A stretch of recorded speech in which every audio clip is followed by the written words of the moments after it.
Thank you for giving up some of your time. One of the things that Wired led me to was an awful lot of corporates that were having their offsite that were trying to teach their team to be innovative. And these were manufacturing companies, financial services companies, medical device companies. And they're all looking for this mystical thing called innovation.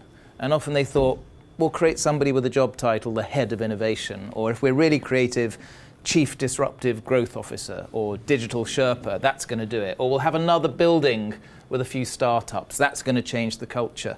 And I'd often ask, so what have you changed? What have you learned? How has the culture become more innovative? And the answer tended to be, well, it's early, nothing yet. And I saw a huge amount of resources being thrown at something that was never going to work. And it made me start thinking, we kind of get innovation wrong. To me, real innovation is, I guess, using the emergent tech tools to create future revenue streams for whatever kind of business.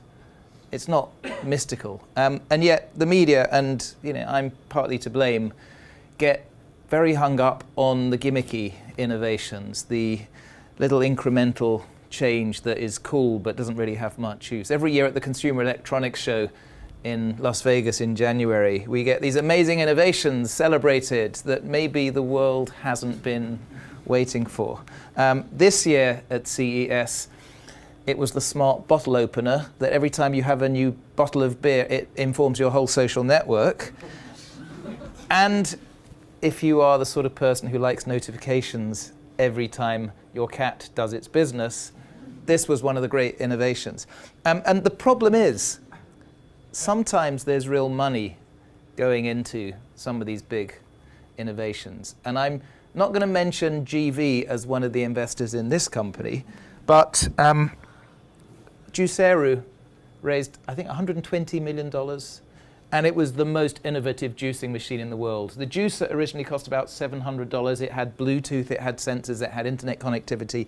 And you had to buy these very expensive sachets to make the perfect smoothie, which was brilliant until some journalist at Bloomberg realized you could squeeze the sachets with your hand and get just as good juice, but actually faster.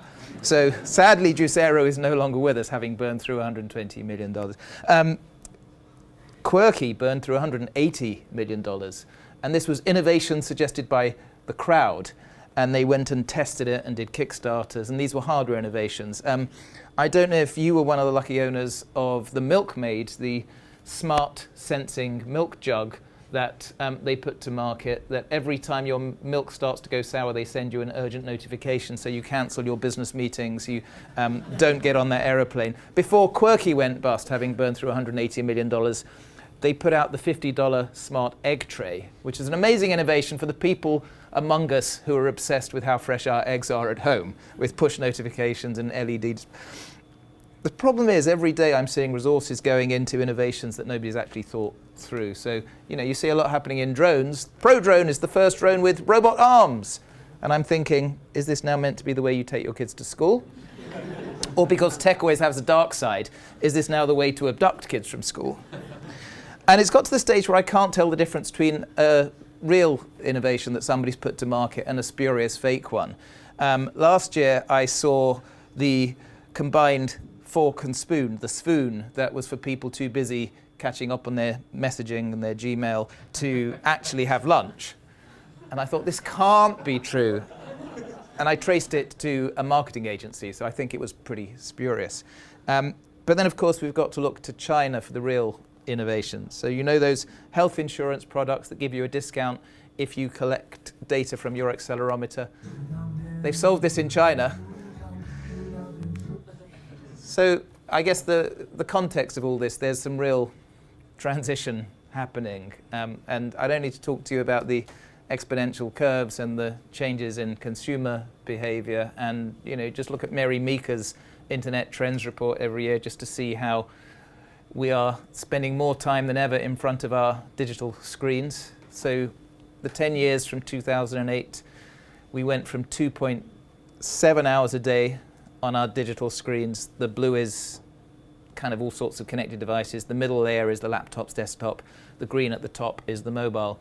So it's more than doubled, almost 3 times as much now with 6.3. And if you are in a conventional profit-making quarter-by-quarter reporting business, this is kind of crept up on how your customers are. This is time you're not spending talking to your colleagues, talking to your kids. This is time you're spending here. And combined with falling barriers to entry, it's hitting all sorts of industries in energy, in motoring.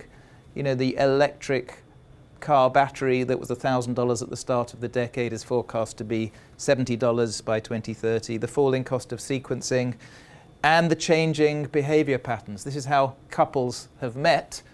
The black line is introductions by the family since 1940. The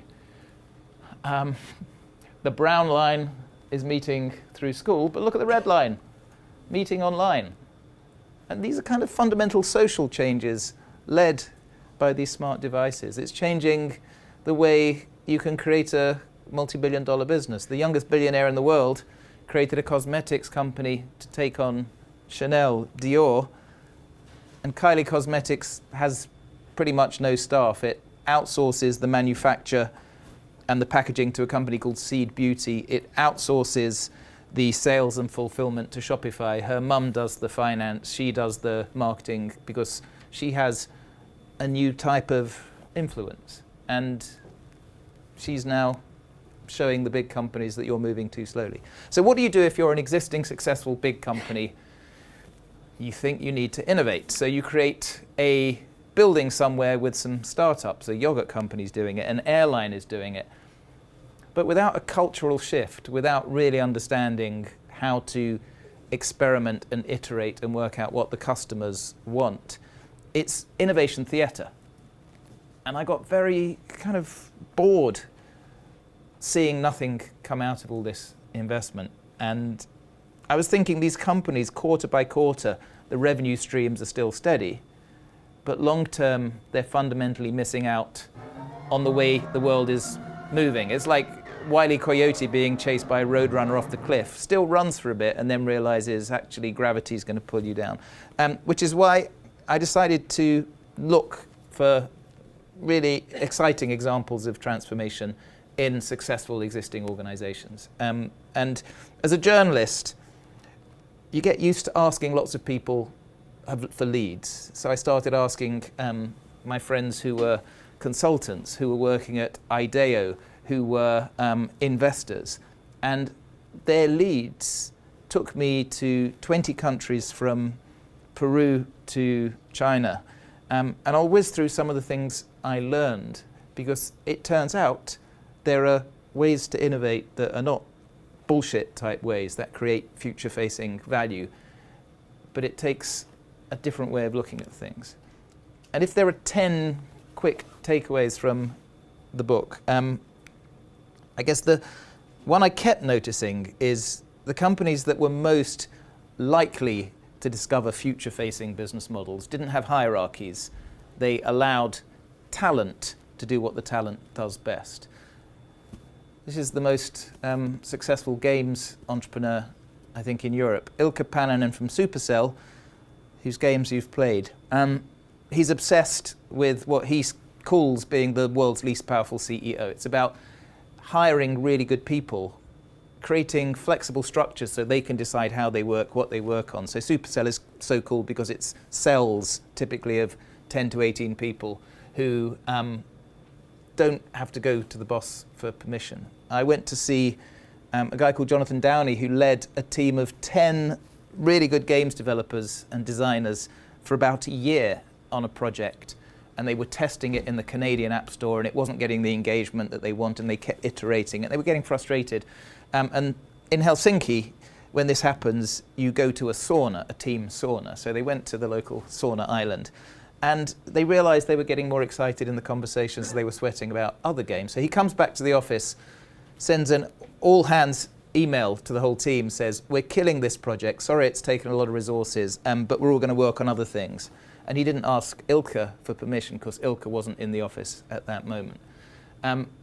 So the idea of the boss at the top sometimes gets in the way. There was a project about 2 miles kind of southeast of here. For 10 years, Claridge's wanted to build 5 basement floors because they didn't have enough space. They couldn't build upwards. They couldn't buy neighbouring properties. And they had 2 conditions. One, they had to keep the hotel open during this build. They didn't want to lose the loyalty of their customers. And 2, all stuff from the builders had to come in and go out from one window at the back on the Mews that was 2 meters by 2 meters.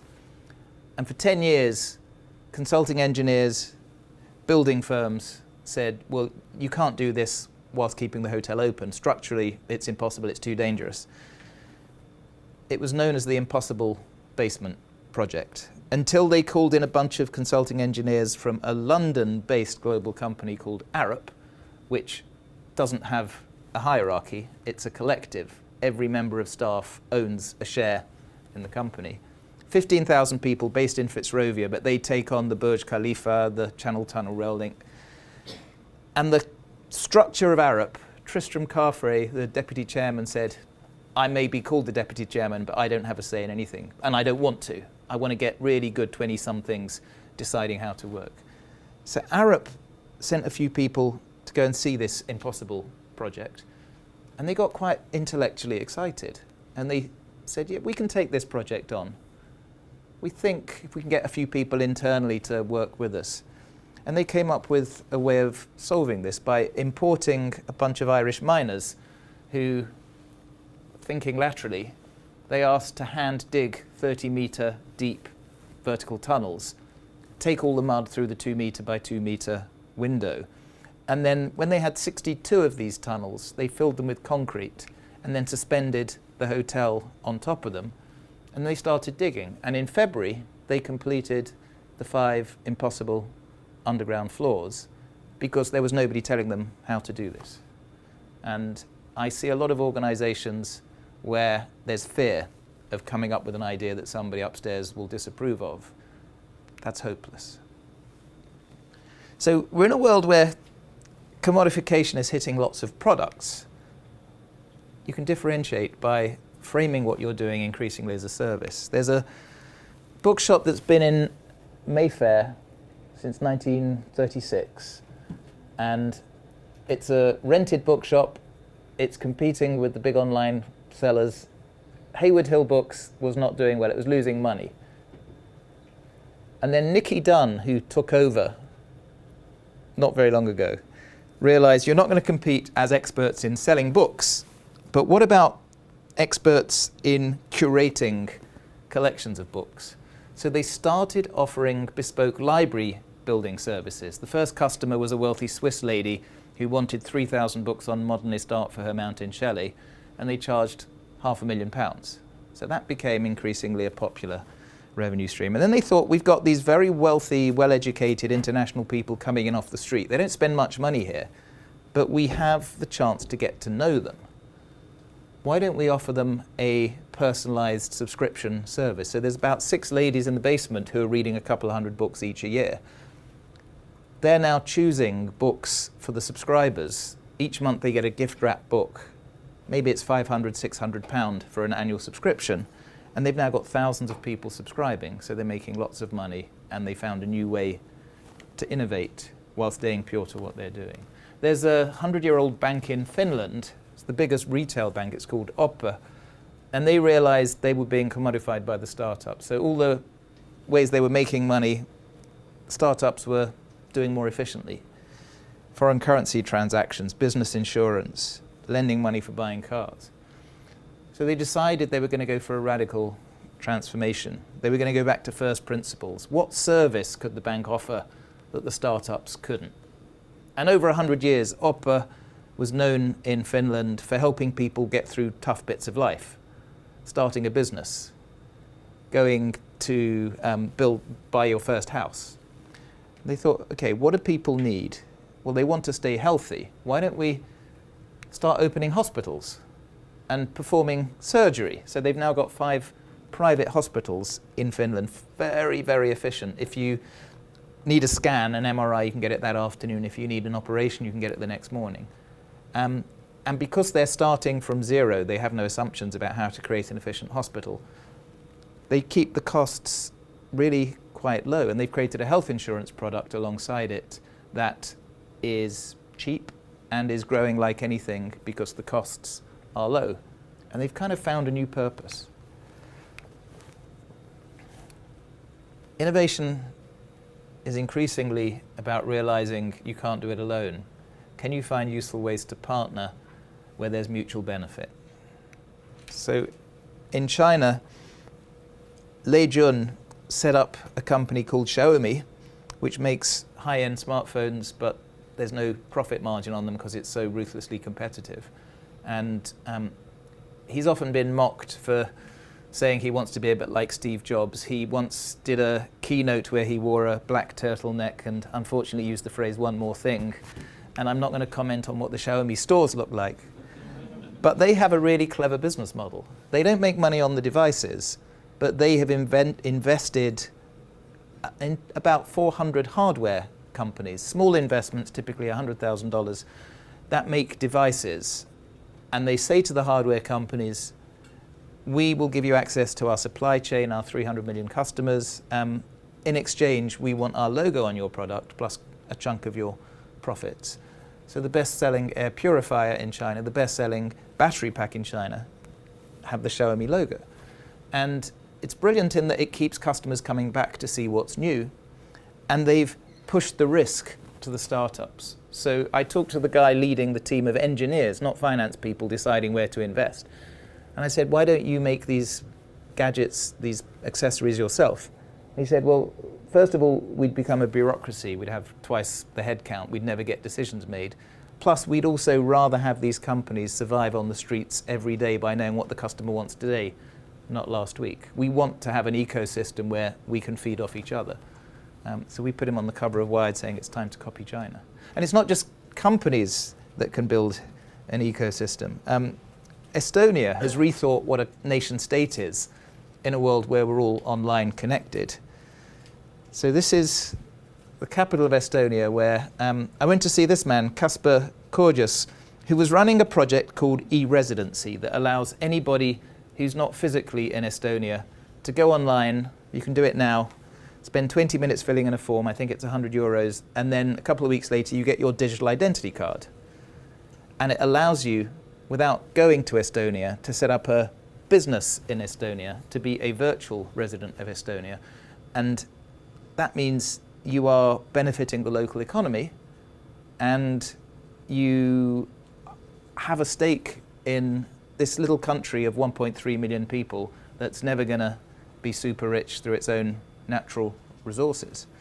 And I was in Dubai yesterday and I just saw they're copying this. They've created the ability for people who don't live in the UAE to create what they call a virtual company. So they've realized, both of these countries, that the physical constraints of nation states are less relevant when we're all living a borderless life through our networks. And if you create an ecosystem where you tap into the value, Caspar talks about wanting e-residency to be like an app store. He wants other governments to sell services to their e-residents. He even thinks it will be a subscription service eventually, which means they won't have to charge income tax in Estonia. It's kind of a radical way to think. So every business clearly needs to work out what people need that other companies aren't providing. But it gets very interesting when you find real unmet needs. I went to Peru to meet this gentleman, Carlos Rodriguez Pastor, whose dad used to run the central bank in Mexico, and then the military came in and they had to flee. They went to the US, they lost everything there. And he came back in the 90s with his dad, and they bought a bank, and that bank became a big conglomerate called Intercorp, with supermarkets and pharmacies and hotels. And now it's 4% of the GDP of Peru, 80,000 people, I think $8 billion turnover. But he has a problem in that Peru is in a mess. I think of the last 5 presidents, all of them have either been jailed or waiting to go to jail or have taken their own life. There were decades of terrorism. There was hyperinflation. Even now, if you go to Lima, houses and shops all have bars on the window, and it's really kind of a threatening place in parts of the city. And Intercor's problem was they couldn't hire talent because the education system was broken. 15 education ministers in 15 years. And also, the lower middle class customers were not entering that middle class so they would buy more of Intercor's products because they weren't getting educated. So he thought, this is a real need that the government is failing to meet. We're going to have to step in.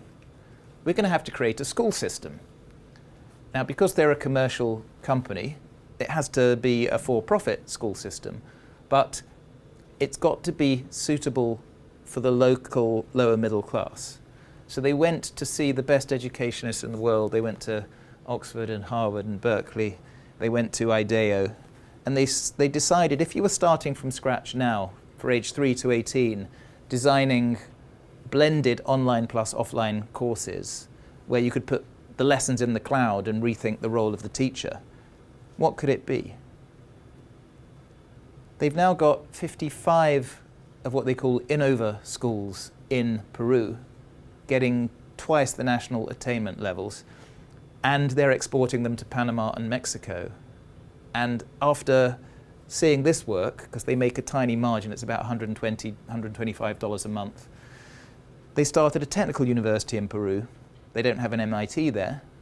And they're now thinking, okay, what else is broken that the government's not fixing? Healthcare. We've got 2,000 pharmacies. Why not create a national chain of health clinics in the villages, in the neighborhoods where people don't have access? And so they're stepping in where government's failing, but for profit. And they've actually put on the homepage the mission statement now they have for Intercor. It's not about banks, it's not about supermarkets, it's about making Peru the best place to raise a family in Latin America. And it means they're attracting talent from around the world who want to work there, and the profits are booming. Innovation, from what I discovered, tends to happen when you get different types of people putting their heads together to solve a problem. And I got to spend some time where Jack works, in X, where they've come up with some pretty interesting businesses. You know, the autonomous cars, the stratosphere level balloons, the delivery drones, each of which is being spun off into a very big business. And the obsessions they have in X are all about how you optimize talented people with diverse ways of thinking and seeing, with diverse backgrounds, to come together to ignore the rules to do bold things that could affect maybe 1 billion people. And I talked to Kathy Hannon, who was working in marketing at X, but she was a bit obsessed with sustainable fuels. And she'd seen a paper written by a professor at Xerox PARC that suggested, in theory, it should be possible to take seawater, extract the carbon and hydrogen, and turn them into a carbon neutral fuel. And so she went to the boss and said, I'd like to look into this. And at X, everything is kind of metric based. When you start a project, you get a little bit of resources, one person to work with you, and as you make targets, you get more. And you also have to come up with a kill criterion, something at which, if you don't make this target, you will kill the project.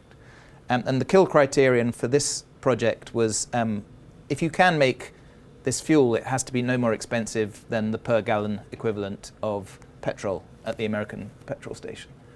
And they spent 2 years on the project. First of all, they proved the science. They hired the guy from Xerox PARC. They created their little ethanol equivalent. It was $1,000 per gallon equivalent. That was too much. They took it down to $100 to $50 to $15 to maybe $10. And then she goes to the boss after 2 years and says, I think we're going to have to kill the project. It's going to take longer and cost more to get to $4 or $5 a gallon.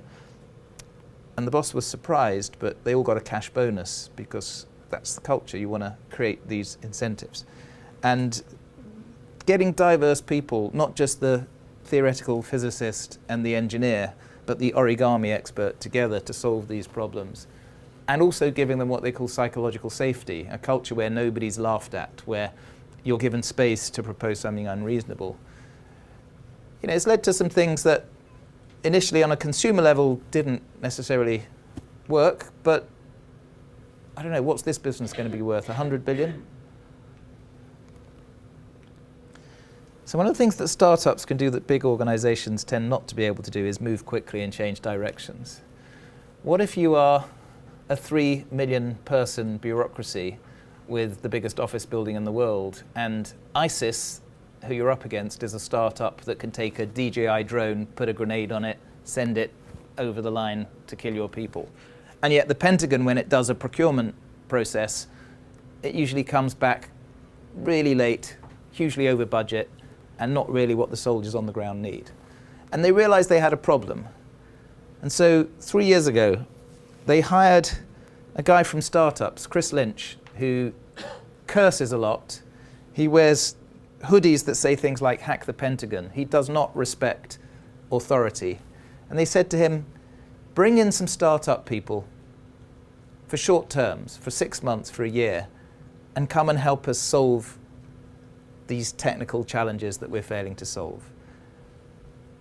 And the unit's called Defense Digital Service, although they've created a kind of counterculture where Star Wars iconography throughout the office, they call themselves the Rebel Alliance. It even says that on their door. And the first thing that the team did was propose a bug bounty competition, because all the public-facing defense.gov type websites were vulnerable to beheading videos being uploaded.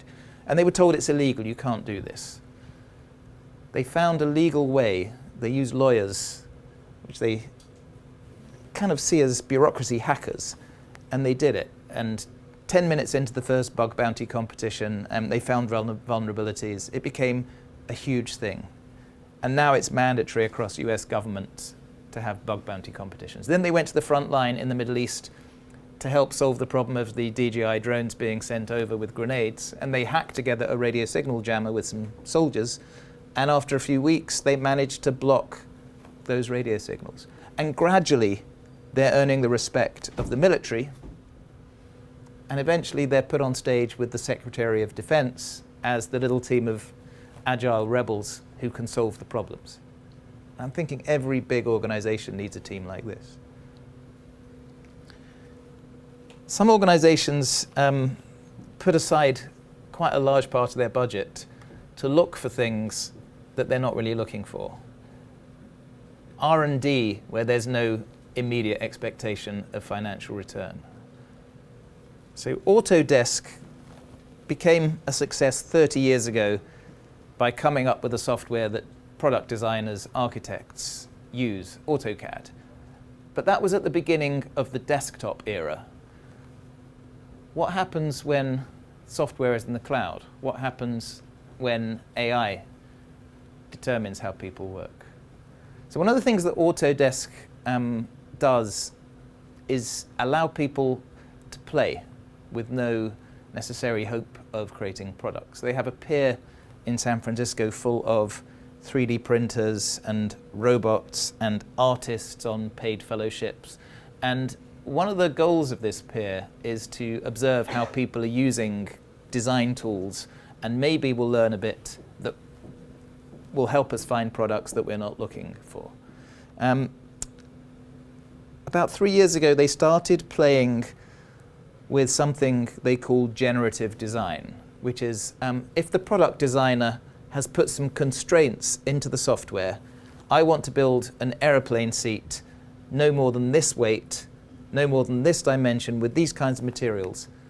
The generative design will use AI to come up with thousands of iterations in real time to suggest things to the human designer.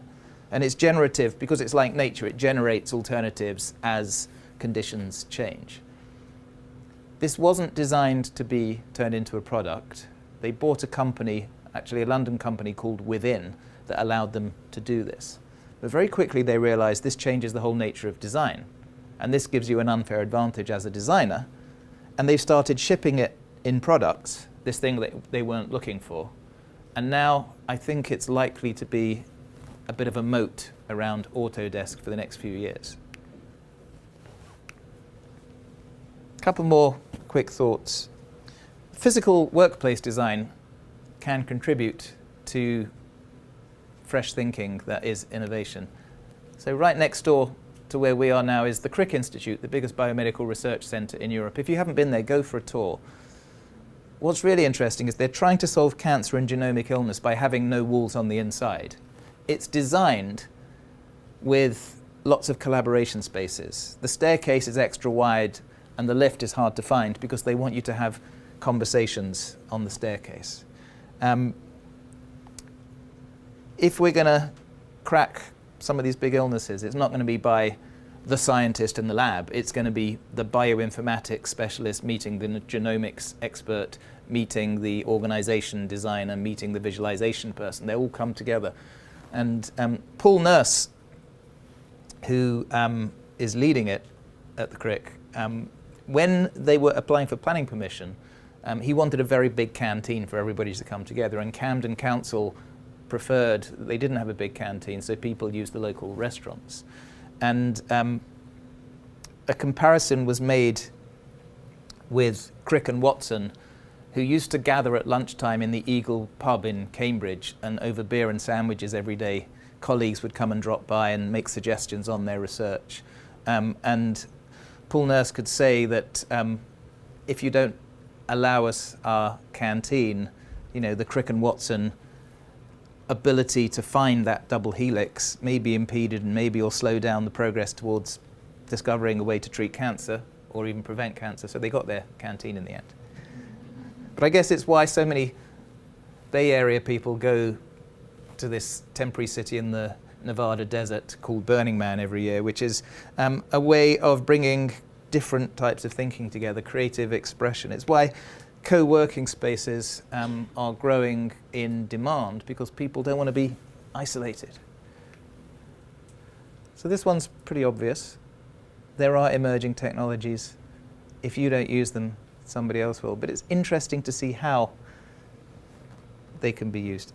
So in the book, I went to a field in Napa Valley where there is a barn, converted barn, that's home to a bunch of Michelin-starred chefs. And they're paid for by a company in Hong Kong that makes saucepans. So Meyer is not a well-known brand because its saucepans are made for department stores, secondary brands, and it's one of the world's biggest producers of pots and pans. Started in the 60s by Stanley Cheng, billionaire from knocking aluminium around. And then Stanley's son Vincent, who's in his 30s, says, "Dad, you know, the internet's coming for the kitchen too. This thing called connected cooking is going to use the oven to download recipes. What are we going to do?" Stanley says, "I don't really understand all this. I'll give you a bit of money to do an internal startup." They hired the Michelin chefs who cooked and videoed as they were cooking and put their recipe making into an app that now connects to a new kind of saucepan that they've designed, which has a very sensitive temperature sensor in the middle of the metal, and it sits on top of a conductive heater that is connected via Bluetooth to the app, so that when you're following the recipes on the iPad, it cooks exactly to the right temperature for exactly the right number of seconds alongside you. And the goal is it will become a subscription service, a bit like Netflix, like a music service. You will subscribe to 50 new recipes every month, and you will be as good as the Michelin-starred chefs. And I said to Stanley, it's kind of bold, how do you know this is going to work? And he said, well, it's either going to be a $1 billion business or zero. But if we don't do it, our rivals are looking at this space, so we'll be zero. So we have to use it. And finally, even when stuff goes wrong, that's an opportunity to innovate because it forces you to solve a real problem. So I went to Mumbai to see another extraordinary, successful, big industrial manufacturing company that makes 1 in 5 towels and bed sheets sold in the West. It's called Wellspun, and it's a family business. 3 years ago, on a Friday evening in August, Target, the American retailer, puts out a statement saying the high-quality, luxury, 100% Egyptian cotton towels we've been selling from this Indian company called Wellspun, we checked and it's not Egyptian cotton. It's cheap cotton, claiming to be Egyptian cotton. So the share price of Wellspun collapses. The viability of the company is in question. Walmart, Bed Bath & Beyond, they're all questioning whether they deal with this company anymore. Wellspun spend a weekend kind of sweating, offering to underwrite the costs as these companies give refunds to the customers, but also thinking the only way we're going to survive this is by owning the problem, accepting that there's no transparency in the supply chain for cotton. It's like 17 stages from the field to the final item. And let's come up with a tech solution. So they spent 6 months putting RFID tags in cotton bales, creating a scanner network, finding a way to create complete transparency. And in fact, now on the final items, many of the items have a QR code that the customer can scan and see exactly where their cotton came from. And they announced this just a year ago. And suddenly lots of big luxury brands call them up and say, hey, our younger consumers are demanding supply chain transparency too. Can we pay you to use your WellTrack supply network? So it's turning into what could potentially be really quite a useful future-facing business line. So I will leave you, before we talk with Jack and take some questions, with, I guess, the human bias that gets in the way of looking for stuff you're not looking for, of trying to find business models that don't exist. Because we're all quite flawed, irrational people. Somebody posted on Reddit a couple of years ago a question: if somebody from the 1950s suddenly came back, what would be the hardest thing to explain to them about modern life? My favorite answer was, I have a device in my pocket capable of accessing the entirety of information known to man, and I use it to look at pictures of cats and to get into arguments with strangers. So I celebrate your irrationality. May we innovate collectively. Thank you.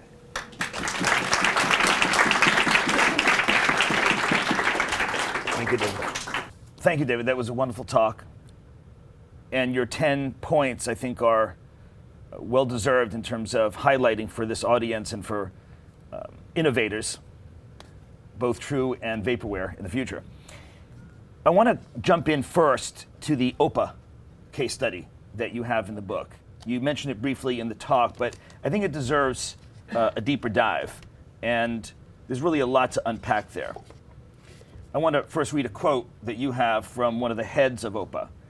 And he says, "We've chosen the other path. We want to stay with the customer. They don't need mortgages. They need accommodation. They need housing. They don't want to borrow money to buy a car. They need mobility. We sold health insurance, but people don't need health insurance. They need health." So I think that's really telling in terms of their philosophy of how to think of themselves not just as a bank, as a financial institution, but an organization that it's within scope to offer hospitals, as you pointed out in your talk. But then in the book, you go in to describe how they partnered with BMW to then launch Drive Now, which is a mobility as a service offering. So maybe talk about that. What allowed OPA to see that as all within scope when all the banks I know don't see that within scope? First of all, it started with a couple of bad years where there was financial pressure. Then it started with the enlightened board saying, we're going to give a couple of billion euros to invest in real transformation. And then they started creating semi-independent units. There was a design unit. There was an AI unit. They hired a woman who'd just done her PhD on mobility as a service, and they said, come work and rethink mobility with us. And these units, all based in head office, had freedom to explore through the whole company, to rethink product lines.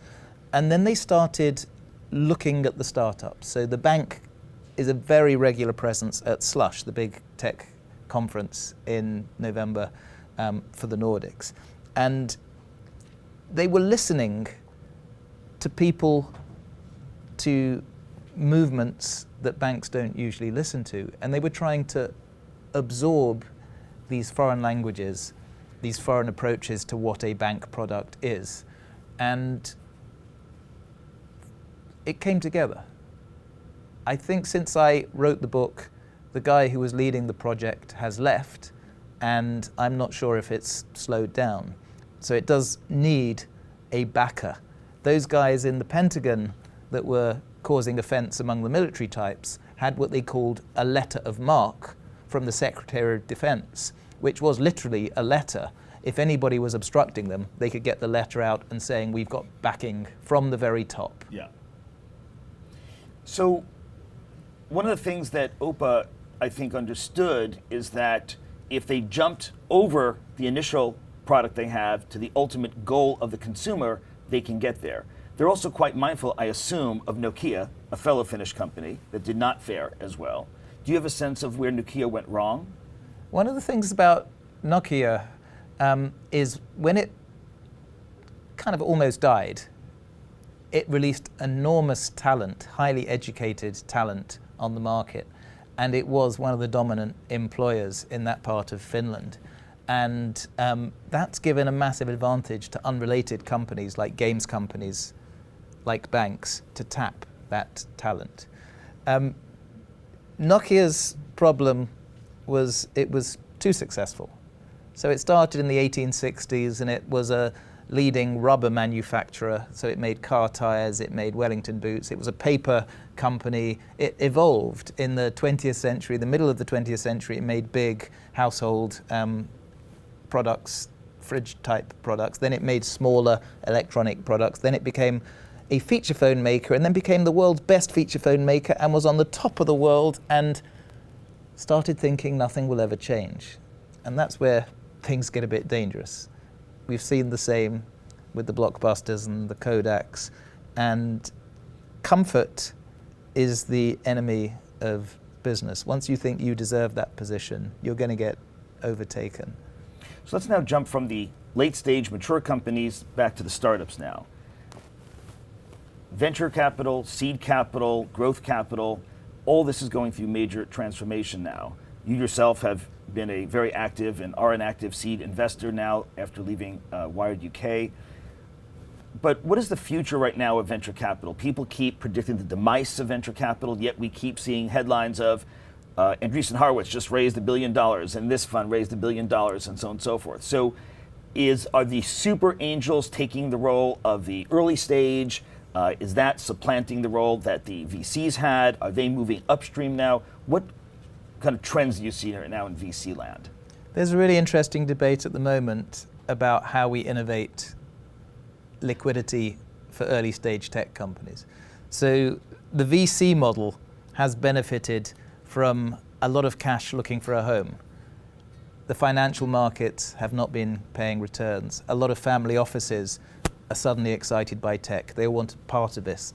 SoftBank has taken a large amount of Saudi money to redistribute to big ego Israeli entrepreneurs. The incentive system, the incentive system of VC is increasingly misaligned with the needs of the talent. So typically the VC will charge quite high management fees, 2 or 3% to manage the money, and then quite a lot of the upside. And you hold your money in a VC fund for maybe a decade, maybe more. You don't know at the beginning how good they are. And the Kaufman studies show that most VC underperforms. You'd be better off keeping the money under your pillow. There's only a few really effective funds that outperform. And those are usually because of just a handful of investments they made. Yeah. So if you were in those few investments that took off, and you were some of those VCs, and you're an LP in that VC, then you're okay. But everyone else is below par. And when you're a VC, you start raising your second fund like a year or two after you launch your first fund, before you've got any results anyway. Smart entrepreneurs, I know, are increasingly wary of taking VC money because they see a misalignment of incentives. The VC wants growth, growth, growth, and then an exit. And sometimes the entrepreneur wants to build something which the market wants and maybe even makes, unfashionable word, profit.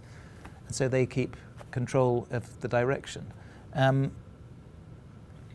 A lot of London entrepreneurs who I'm talking to are much more interested when they can raise VC in having what they call value add super angels, people who can help them with specific skill sets, hiring talent, designing products that the market wants, growth hacking, these sorts of skills.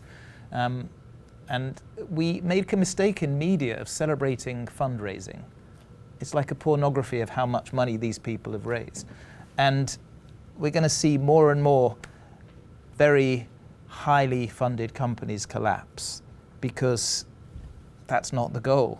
The goal is to build a sustainable business where your income every month will be slightly more than your outgoings.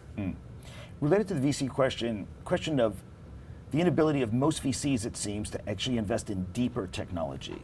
They seem to be completely obsessed with these shallow ideas that they run with, be it the spoon fork possible idea or other, less than deep technologies. And so deeper ideas, even deeper AI, often go unnoticed by most VCs. There's a handful of VCs that have taken the plunge, invested in Tesla, invested in SpaceX, invested in kind of a deeper sense that is a 10 to 20 year time horizon. And when it came crunch time, when Tesla was about to go under, and you looked at the likes of Ira Ehrenpreis, for example, who was an early investor in the company, stuck with the company, doubled down with Elon at the moment when they were about to go under, and then said, I'm not here for the short term, I'm here for the long term. Why is it so difficult for most, both VCs, but also corporate venture and corporate internal decision making to go for that deeper technology? Because the people in the corporate making those investment decisions have a career to worry about, and they want to show they're having results. They want exits as their metric. And deep tech is quite long term. So I met Demis Hassabis and the team not long after they'd become part of Alphabet. And when he was talking about building the artificial general intelligence, that was not going to come in 10 years. If technically it was feasible, this was going to be a multi-decade project.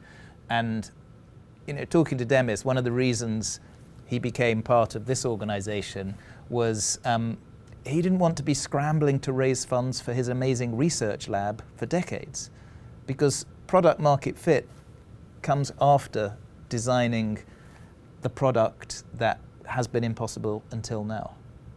Cool. Let's talk about universities. Universities traditionally were supposed to be the cauldrons of innovation and tremendous things coming out of that, and many things have obviously come out of the university setting. But what is your current assessment of the ability for the university to translate those innovations to the market? Again, there's a series of poor financial incentives for the universities. Many of them are optimizing for attracting students who will pay fees. And if you're a parent, are you going to encourage your child to study a course where there's an obvious consultancy, Goldman Sachs type output at the end, or deep tech, which may not pan out success, but also the revenue to invest further? China is fascinating at the moment because in China, decision making is centralized. And the state has decided China is going to be the world's leading AI power within a decade or so. And so they are not just pushing investment into a select group of companies where there isn't going to be competition diluting the impact. They're also keeping the universities focused on the emerging skill set so that the engineers coming out of the universities in 2-3 years are what the market is forecast to need. I spend quite a lot of time going to technical universities like ETH in Zurich, where they're much more geared to creating applied use of the hardcore tech. And I think you're going to get more startup clusters around those technical universities. The Technion in Israel, Imperial in London. If I was in government trying to protect my economy for the next couple of decades, I would invest heavily, but also create collaborations between those technical universities and the emerging businesses so that the skill set was being prepared. Just to build on that, universities themselves are being out-innovated in many cases by, for example, these bootcamps, these coding bootcamps, where the universities were not quick enough on the uptake to realize that they needed to offer skills in Python, Python-based ML, the kind of skills that we in this company are looking for. And Google, Apple, many others have announced publicly, we're no longer looking at specific pedigrees in the CV, specific imprimaturs of certain brands. We're looking for skill sets, portfolios, GitHub repos, things like that. Enter General Assembly, enter Flatiron School, enter these various boot camps that said, you know what, we're going to fulfill that particular need. Universities are too slow. So kind of put that in context of what you see as the innovators' game and challenge for the universities. The beautiful thing about education is it's no longer centralized under the umbrella of the state. You have entrepreneurs, Xavier Niel in France, who are self-funding a coding school that has become a franchise model. And the last time I looked, I think there were 20 versions of École 42 in Fremont in Amsterdam. And these are merit-based, online application. They don't care who your family was, which part of Paris, if you're in the banlieue, where there are barriers to entry to the traditional schools. If you have a skill, the online test will validate you, then you're called in to do a week, maybe longer testing. And then they give free courses to those, typically 100 at a time. And it's peer learning, there's no teachers. It's online learning, and they've gamified it. So if I mark your work, I will get points that I can use against my marks. And what I think is exciting at the moment is those experiments are proving valuable. Big businesses in France are hiring those graduates. There's a London-based team I'm personally involved with called Faculty that runs a fellowship for data science postgrads. It trains them in some market skills, and it makes them available to companies as kind of 3-month project people. Many of them get hired by those companies. Like a massively high proportion of all data science students are applying for that because they can go from the academic way of thinking to the market way of thinking. And of course, the clients at the end, the big supermarkets, the big banks, have access to real talent. And talent is the scarce commodity. Yeah. School 42, I think, merits even further study, maybe a further book on your part. One interesting statistic, I was just there last week visiting with the team there, 40% of the students at School 42 do not have, nor will ever have, a secondary high school degree. And so it's really fascinating taking individuals who, quote, are not part of the system and bringing them in a very accelerated way. So with that, let me open it up for questions to the audience. I was curious if what your take is on innovation in kind of the climate change space. I've seen this not very well represented in your samples, and I wonder if you think that like there is hope, or like that we move away from this consumerism and like tackle that properly. Do you see anything happening there? I looked at what some of the big energy companies are doing, and at the time I was researching, I thought quite a lot of it was the bullshit side of innovation. They weren't serious about investing real amounts of money and changing how their companies are thinking. What's happening now is really getting quite interesting. So climate tech is becoming an investment goal for a lot of investors now in itself, because you get purpose-driven entrepreneurs who have come from building businesses in other sectors who see it as a mission. And they are bringing together the hybrid skill set, the people from the technical universities with the regulators and with the NGOs. And I'm starting to get quite excited about where this is going to take the real world. And if I was launching a fund at the moment, I would think very carefully about whether you can create both impact and financial value from investing in new kinds of biofuels, in variations of what is generically called geoengineering, in ways to create alternatives to plastics. Because each of these is a huge market opportunity, and government regulators tend to come in quite late and quite heavily. And I think you have to be prepared for those sorts of behavior changes. If you think about the way plastic bags became something that you don't use. If you think about the way a 16-year-old Swedish girl called Greta has helped popularize a new word which means flight shaming. I'm not going to tell you now how many flights I've taken this month, whereas last year it would have been a badge of, look at me, I've been on so many flights.